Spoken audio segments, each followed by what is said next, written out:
congregation. We welcome people of all gender identities, ethnicities, ages, and backgrounds. You who are on YouTube, welcome. To be put on our mailing list or to find out more information about us, go to our website at tcuuc.org. Note the email link to request our online newsletter. Please silence your cell phones. I'm pretty sure I did mine already, but I'm going to double check. That would be embarrassing. Okay. Yep, it's silenced. Okay. At this time, for any visitors, if you are comfortable, please come up to this microphone up here, or if you're loud enough, stand in place and tell us a little bit about yourself. Are there any visitors who'd like to do that? My name is Christine. I'm here with my mother, Maddie, Marion, and I'm just visiting because she had a tornado, and she'll tell you more. So I'm just living with her, so I'm visiting from Pennsylvania, and we decided to come on down. Well, welcome.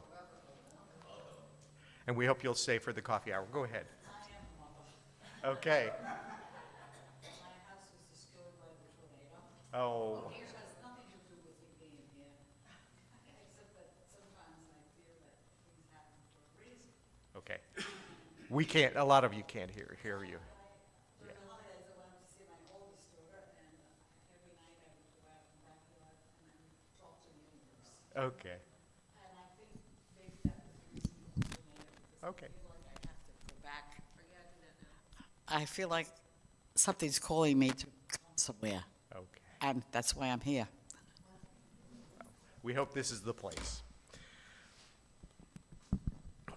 I have a few announcements to make. On the first and third Tuesdays, we have a brown bag lunch. That's held at Poppleton Park, which is just Creek Park, just down the road here. If it's raining, just show up here. No? Okay. Okay. Okay, I've been told different things. Okay. Okay, no worries. On Sundays, 10 a.m., there's a meditation gathering led by in alternating weeks between Karen Olish and Ken Texera. Also, starting this week, Karen Olish began her Zoom program, Journey to the Soul, which meets on Thursdays at 7 p.m. That's on Zoom. So if you'd like to join her, check with Karen. You want to raise your hand? On Friday, the 31st, not the 13th, 31st, from 5 to 7, the Stubborn Bastards will be playing fun music. Bring your dancing shoes for the second set.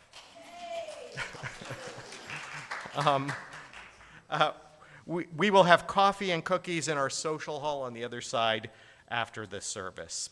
I'd like to give a big thanks to those helping with the service today.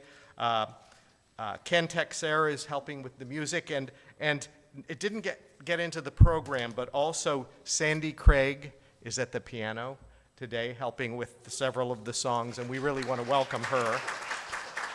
She came and rehearsed with the choir and really did a wonderful job. Our greeters today are Jackie Buckley and Janet Grote. Our ushers I want to thank our ushers and our tech elf, Karina Poloni, who's back here, and our tech support, Rachel Valentino, and with backup from Stan and Alistair Forrester. Our hospitality team today is Joanne Leone, Marguerite Gregory, and Jackie Buckley. And today, Truman Dunn is in the pulpit. I'm going to tell you a little bit about Truman if you don't know already. Truman is a former Moravian minister, as well as a longtime professor at Salem College and Winston-Salem State University. One of his greatest passion has been and continues to be building bridges of understanding across differences, especially through interfaith, interracial, and political dialogue and action. He is a member of both this church and the Unitarian Universalist Fellowship of Winston-Salem, North Carolina. And now our prelude.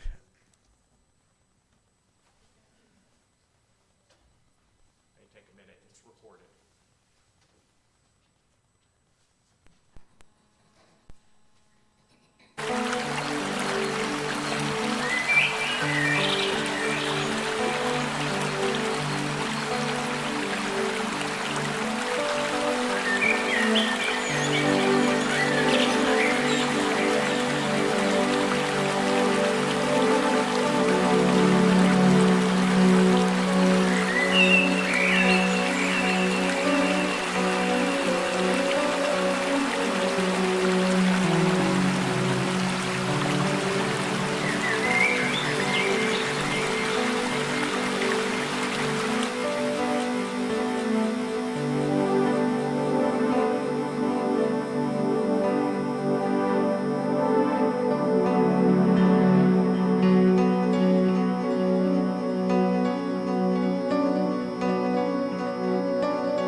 Thank you. Now the lighting of the chalice. In this time of grief and opportunity, we light a flame of sharing, the flame of ongoing life. In this time when we search for understanding and serenity in the face of loss and disappointment, we light this sign of our quest for truth, meaning, and community. For my opening words, I always start with the theme that the minister is going to, and look for things that kind of fit that theme. And I found this, and I really like this. And I've heard the name Marge Percy before, but she's a poet and a novelist who wrote a bunch of science fiction books, so kind of an interesting person. This is called To Be of Use by Marge Percy. The people I love the best jump into work head first, without dallying in the shallows, or swim off with sure stroke almost out of sight. They seem to become natives of that element, the black, sleek heads of seals bouncing like half-submerged balls. I love people who harness themselves, an ox to a heavy cart, who pull like water buffalo with massive patience, who strain in the mud and the muck to move things forward, who do what has to be done again and again. I want to be with people who submerge in the task, who go into the fields to harvest and work in the row and pass the bags along, who are not parlor generals and field deserters, but move in a common rhythm, who, when the food must come in or the fire be put out.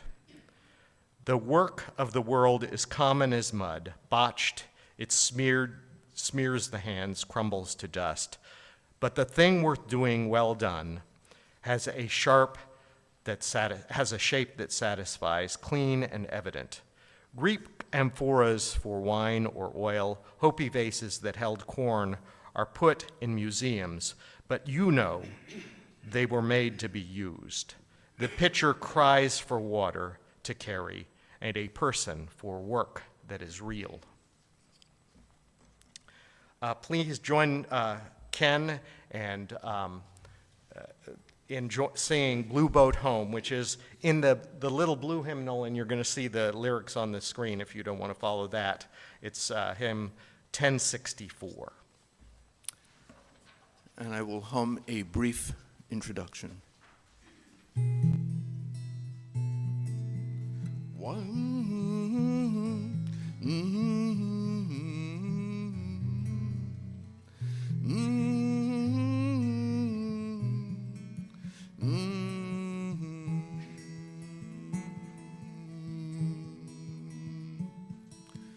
Though below me I feel no motion, standing on these mountains and plains, far away from the rolling ocean, still my dry land heart can say, I've been sailing all my life now, never heard or ever known the wide universe is the ocean I travel, and the earth is my blue boat home.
Thank you so much, Ken.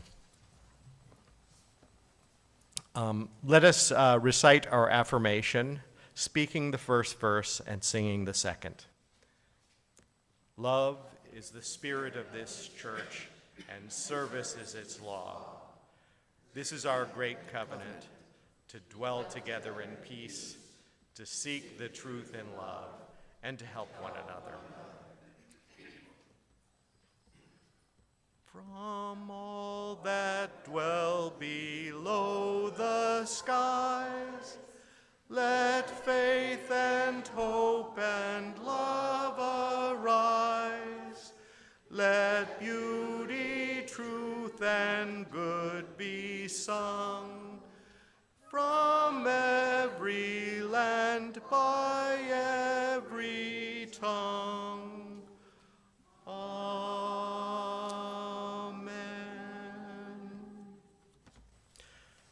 Our responsive reading this morning is number 437 in your hymnal, and it'll be right up here as well.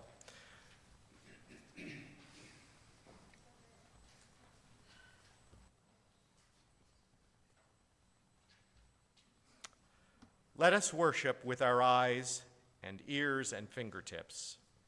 Let us love the world through heart and mind and body. We feed our eyes upon the mystery and revelation in the faces of our brothers and sisters. We seek to know the wistfulness of the very young and the very old, the wistfulness of people in all times of life. We seek to understand the shyness behind arrogance, the fear behind pride, the tenderness behind clumsy strength, the anguish behind cruelty.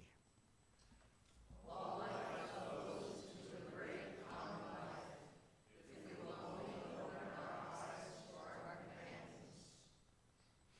Let us worship not in bowing down, not with closed eyes and stopped ears. Let us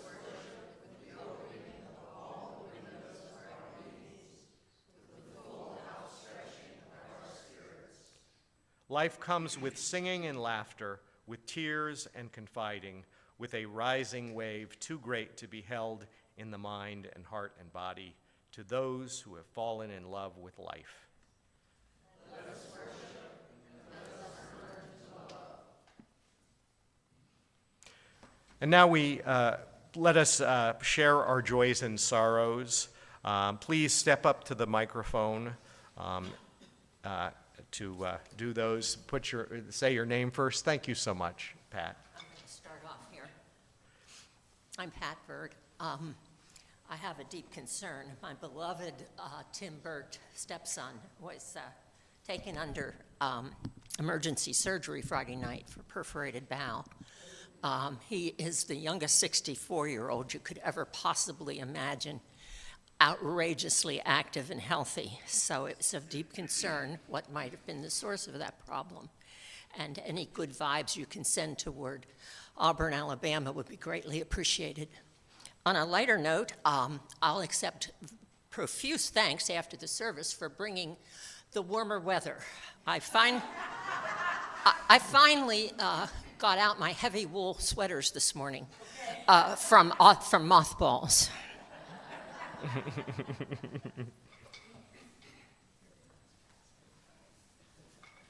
Hi, my name is Kim, and I have a joy this week. I have watched over the past few years, my sister has become more and more cynical and depressed about politics, as you can imagine. And about a year ago, her association, where she lives in an elder community, changed hands, and they got a new president, new board.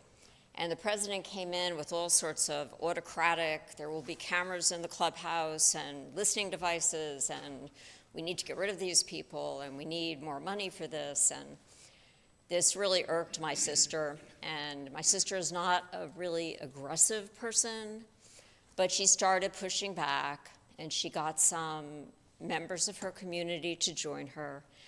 And they researched the bylaws, and they researched the HUD laws, and they knew their stuff, and they started going to meetings, and they began to inform everybody what was going on, what this woman was doing. And just a couple weeks ago, they had a record turnout vote. They got rid of this person. They got rid of her draconian kind of things that she was putting on all of them. And it's just, my sister is like so happy and less cynical, and even said, like, maybe not Ralph Nader is right if we all just get together and we try. So it was a really good story. So I just wanted to share that. Thanks.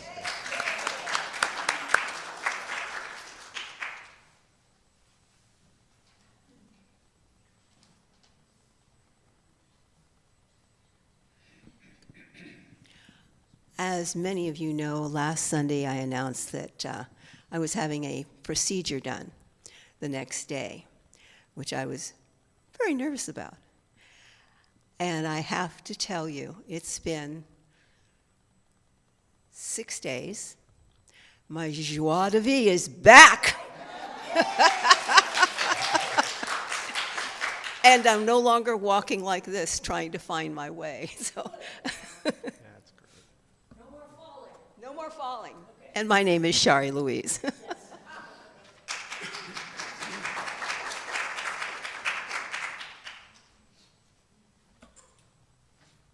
Hi, I'm Fred. Got an update this morning on Bill Falk. Last week he had 2 operations in Cleveland Clinic North, and both of them were successful. And yesterday he moved back to the Palm City Rehabilitation Center, and but he still does not want visitors, but he's doing much better.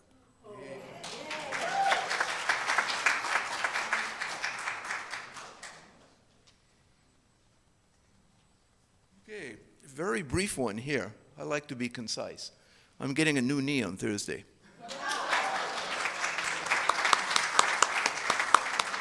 And that's a joy.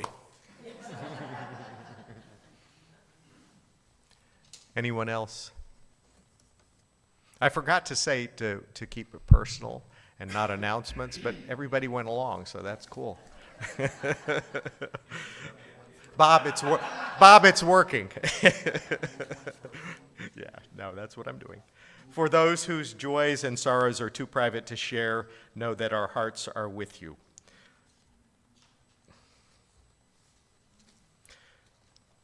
Please join us. You're going to have 3 musicians for this in the choir as well, singing hopefully some harmonies, and for Spirit of Life coming right up.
justice. Roots hold me close. Wings set me free. Good life, come to me, come to me.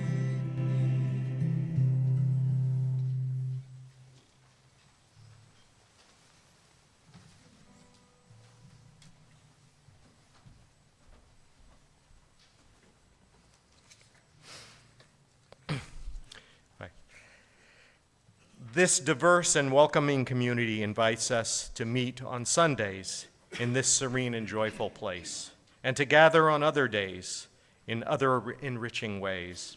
We welcome any support you can offer so we can continue being ourselves together. If I could get 2 volunteers to collect the offertory.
Good morning. For the meditative reading this morning, I've chosen words from Thich Nhat Hanh, the Zen master and teacher, called Salt in the River. If you pour a handful of salt into a cup of water, the water becomes undrinkable. But if you pour the salt into a river, people can continue to draw the water to cook, wash, and drink. The river is immense, and it has the capacity to receive, embrace, and transform. When our hearts are small, our understanding and compassion are limited, and we suffer. We cannot accept or tolerate others and their shortcomings, and we demand that they change. But when our hearts expand, these same things don't make us suffer anymore. We have a whole lot of understanding and compassion and can embrace others.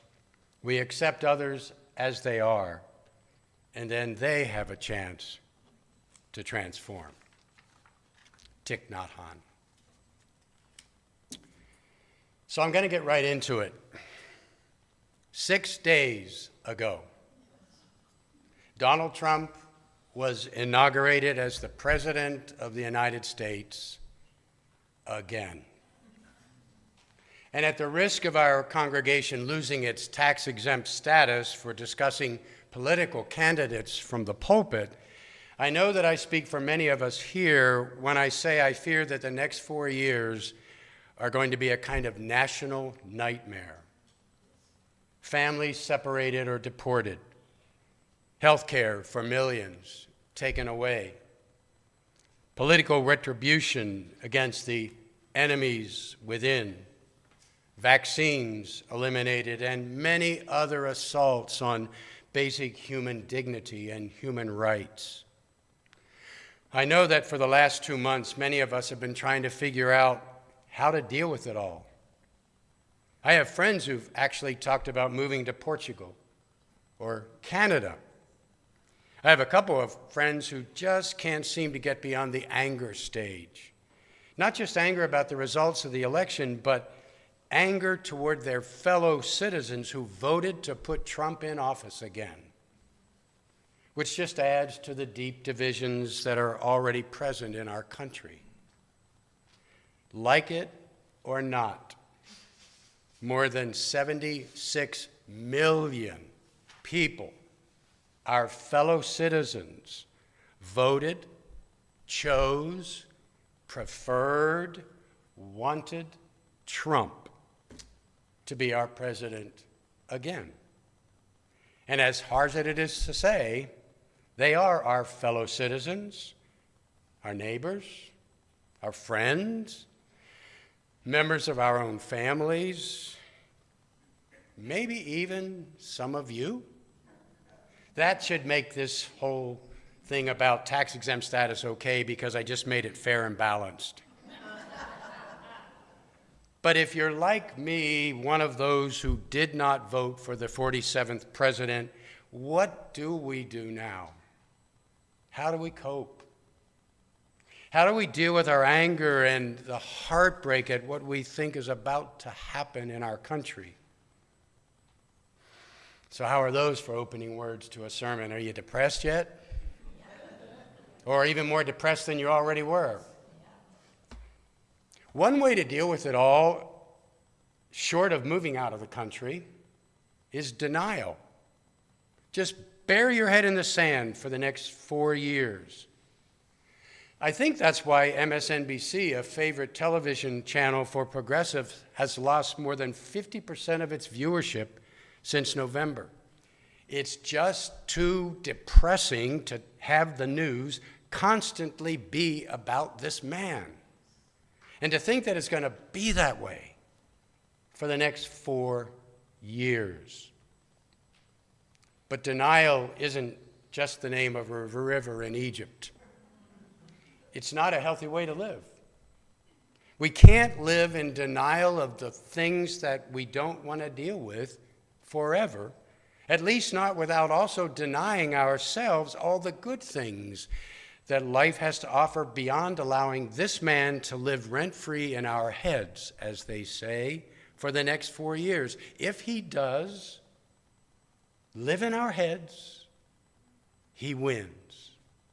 And we all know how much he loves winning. Another way to try to deal with all of this is humor.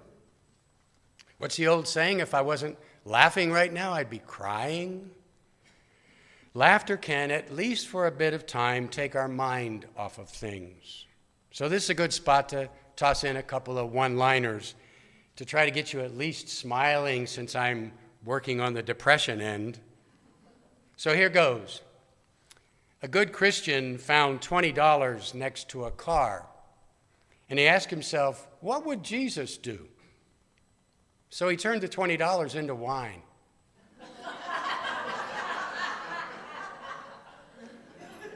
One more one-liner, and this one's aimed directly at me. There is a fine line between a long, drawn-out sermon and a hostage situation. So back to this long, drawn-out sermon. I've entitled my sermon today, Everything Belongs, Surviving, Even Thriving Over the Next 4 Years and Beyond. I'm sharing these thoughts with you not because I'm some kind of an expert in how to deal with the challenges of life.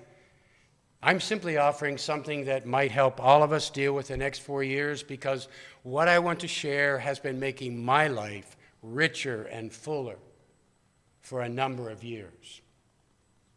Some of you may be familiar with the writings of the Franciscan priest, Richard Rohr. Years ago, when I was struggling a lot in my life, a dear friend gave me one of Rohr's books entitled Everything Belongs, the gift of contemplative prayer. Everything belongs. Those two words have become a life mantra for me, the lens through which I try to see and live my life. What made this book so transforming in my life is that it truly did become a whole new way of seeing for me. And that new way of seeing came, as I said, at a time when I was really struggling in my life. I think some of you may remember that in my last sermon here, last April, I think, I mentioned that I grew up in an orphanage. I spent 12 years of my life living there. And with my mother dying when I was an infant, my father giving me to family who lived far away, and I was not able to keep from running away all the time and being a juvenile delinquent. And so at the age of 6, that family member put me in an orphanage where I was for the next 12 years. And I said I can still remember and see the taillights of the car as my aunt drove away, and me in my little suitcase. I felt rejected, abandoned, alone, unloved. And though I wasn't always aware of it, I carried those deep childhood wounds all the way into my adulthood, into my 50s, before I finally got the right help to face my childhood wounds and to grow up. Yet on the outside, all those years it appeared that I had it all together. As a father of 4 wonderful children, a minister, a college professor with lots of affirmation. But that's what others saw. What I saw when I looked at myself and my life, I saw through the lens of my childhood wounds. And this haunting thought that would never leave me, sure, they're saying all these wonderful things about me, but if they really knew me, they wouldn't love me. And then that dear friend gave me Rohr's book, Everything Belongs. And to use a cliche, my eyes were opened to a whole new way of seeing myself, my life, all of life, and living. So finally, I've gotten to the point in the sermon where I'll try to express what Rohr means by everything belongs and how it's transformed my life. I know I should have gotten to that a lot earlier in the sermon, but I was trying to build up the suspense a little. And also, I told you earlier that it's going to be a long, drawn-out sermon, and you are hostages. So here it is. Everything belongs simply means that everything in your life, good, bad, in between, belongs in your life. Everything. And that when we finally accept this simple truth, when we reach the point of the radical acceptance of every moment of our lives, the good and the bad, as welcomed, even embraced, parts of the whole of our lives, when we stop fighting or resisting or trying to wish away this or that part of our lives, we will find peace like we've never known before. In some ways, this is so simple and so obvious that you might be saying to yourself, that's it? That's what this whole all long drawn out build up in a sermon's about, that to simply say that everything that happens in our lives belongs in our lives, and when we finally accept that and embrace it, then we'll find peace? Yep. That's it. There's still more sermon. But at least for me, as simple as it might seem, it took me 55 years of my life before everything that had happened in my life led me to the book by Rohr and to the psychiatrist who finally gave me the right help. Would I have loved to have discovered this simple truth years earlier in my life? In my old way of seeing my life? Yes. I wish it had all been different. I wish I hadn't grown up in an orphanage and felt unloved all those years.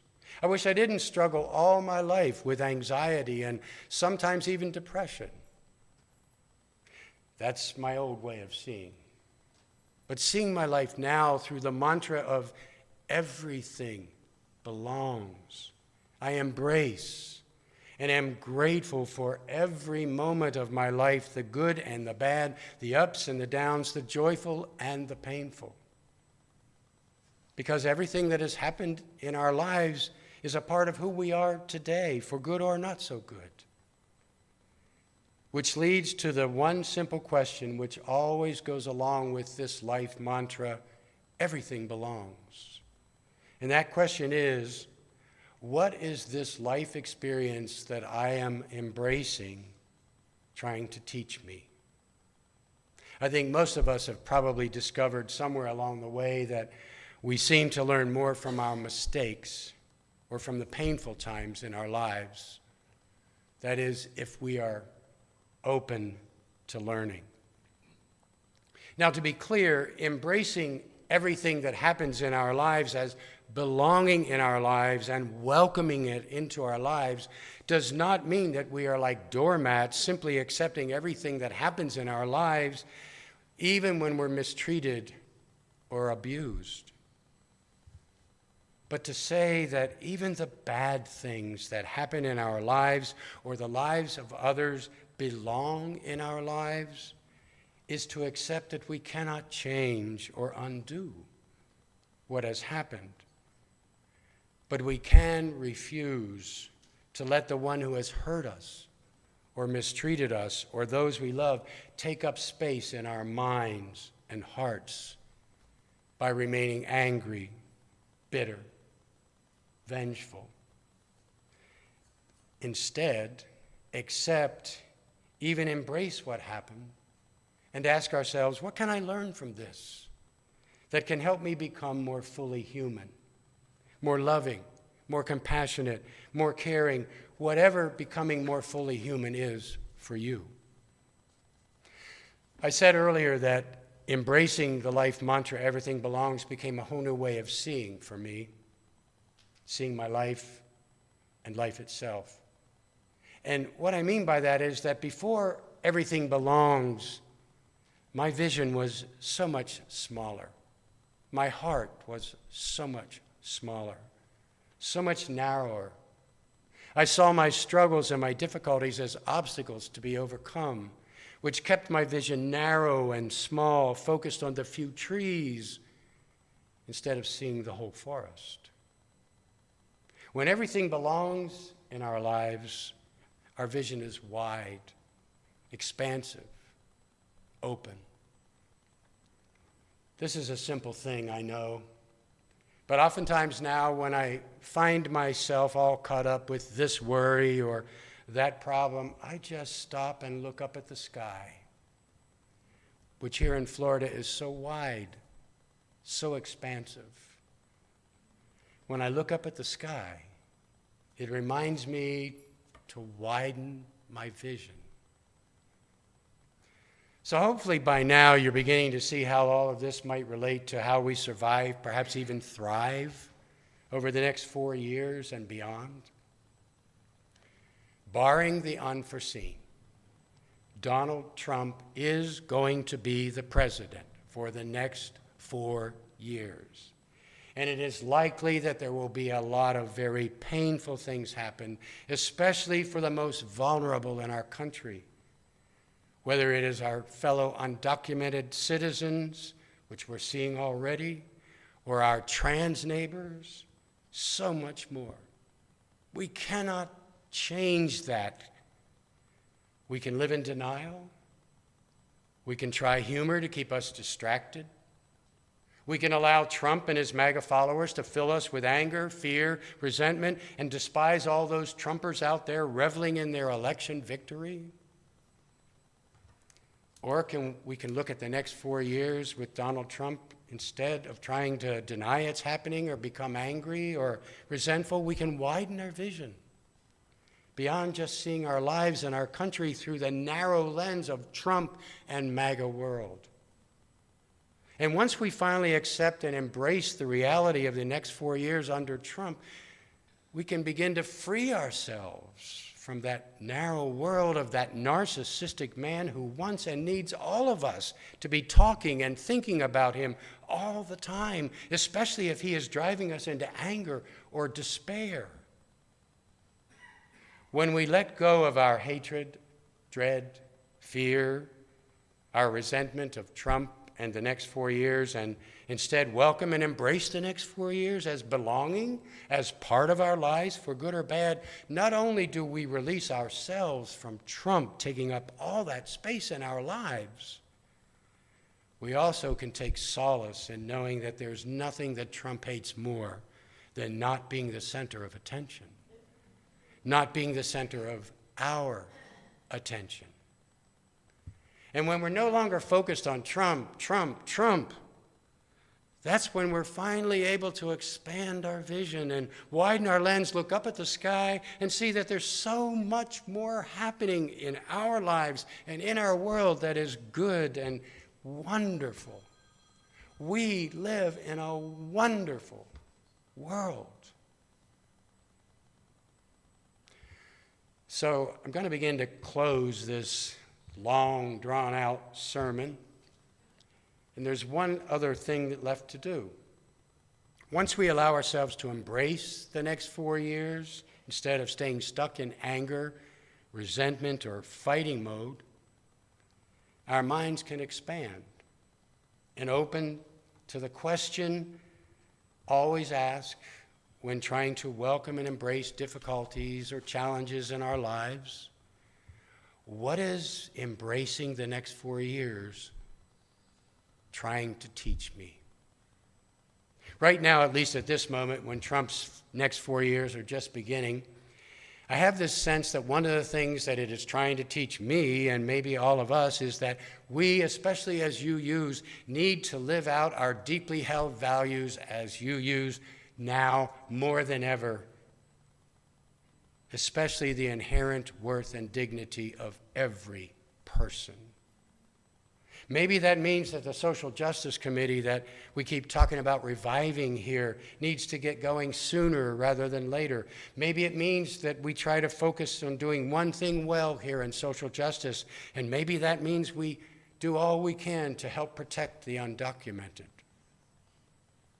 Another learning that I think I'm already being challenged by personally, by trying to embrace the next 4 years instead of fighting them, is that our nation is so divided.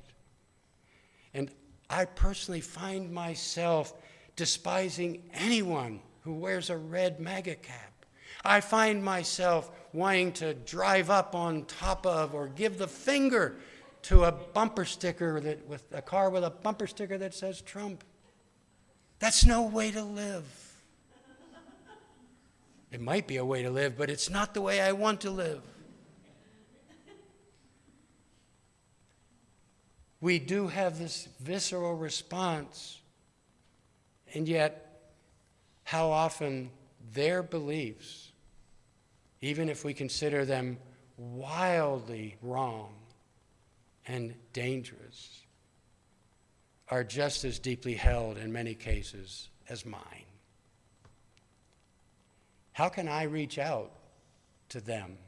How can we reach out to them? Can you even imagine yourself doing that? To try to build bridges across our common humanity. Well, I've drawn this sermon out long enough. In fact, too long. I'm sorry that I'm always fairly long-winded, but at least you only have to endure these hostage situations about twice a year. Everything belongs in what it is trying to teach me. That's the mantra for how I try to live my life. And I hope it might offer some of you even a tiny bit of insight about how to live your life as well over the next 4 years and beyond. Amen. And now, thank you. Now Ken and John and the choir will lead us in our closing hymn, When Our Hearts Are in a Holy Place. It's hymn 1008 in the teal paperback, where the words should be up on the wall. And Sandy on the piano as well.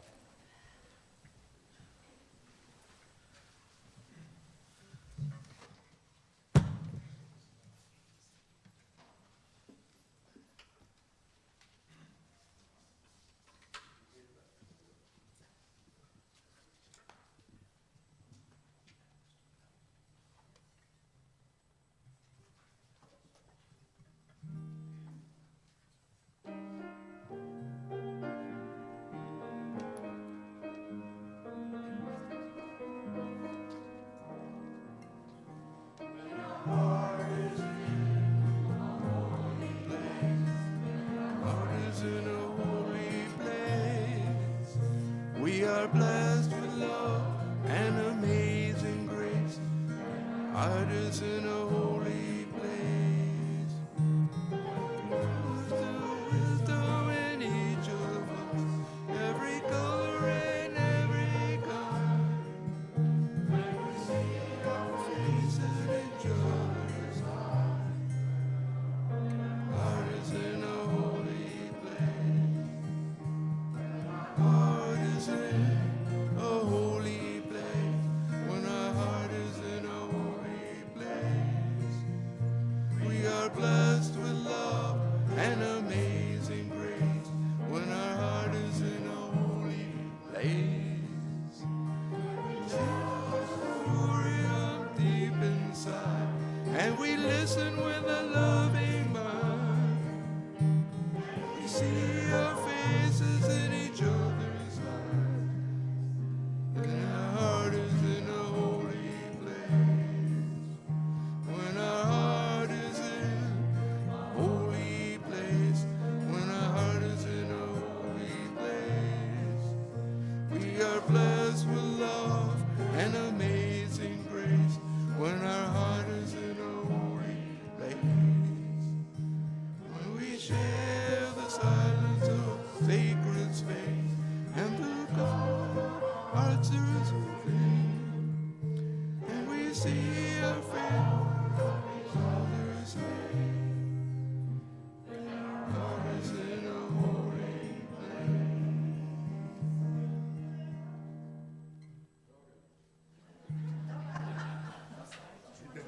Yep. You may be seated. Okay.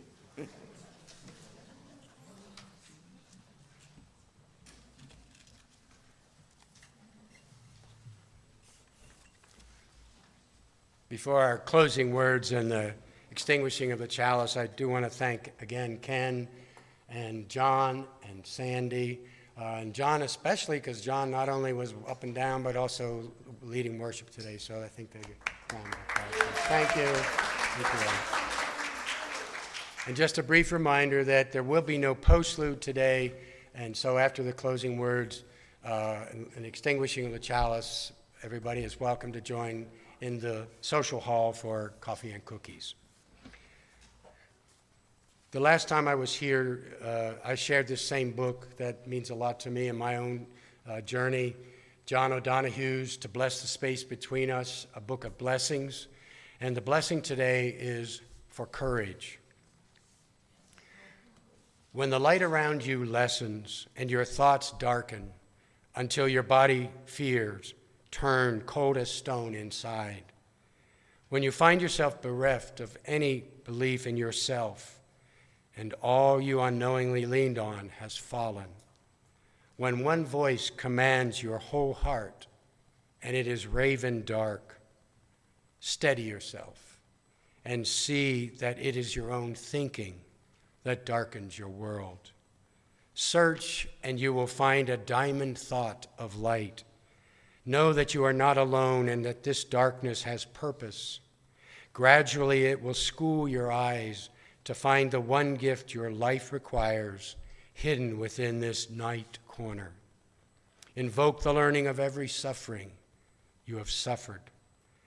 Close your eyes. Gather all the kindling about your heart to create one spark. That is all you need to nourish the flame that will cleanse the dark of its weight of festered fear. A new confidence will come alive to urge you toward higher ground, where your imagination will learn to engage difficulty as its most rewarding threshold. Amen.